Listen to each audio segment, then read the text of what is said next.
আসসালামু আলাইকুম প্রিয় দর্শক, আমি লক্ষ্মীগুলোর উদ্দেশ্যে রওনা ছাড়ছি।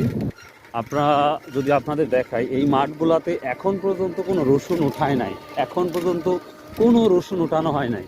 আমি যতগুলা বাজারে যতগুলা মাঠে যাচ্ছি বা আপনাদের দেখিয়েছি, সবগুলা মাঠেই আমরা দেখেছি যে রসুন পরিপূর্ণ আছে, পরিপূর্ণ। এখনও দেরি হবে, আশা করা যায় ঈদের পর থেকে। যে আমরা যাই বলি, ঈদের পর থেকে দেখতেই পাচ্ছেন সব রসুন, এবং ঈদের পর ছাড়া এই রসুনগুলো ওঠানো কোনোভাবেই সম্ভব না। তবে ঈদের আগে কিছু রসুন উঠবে, তবে 100%-এর মধ্যে 10% রসুন ঈদের আগে ওঠার সম্ভাবনা দেখতে পাচ্ছি, আদারওয়াইজ না।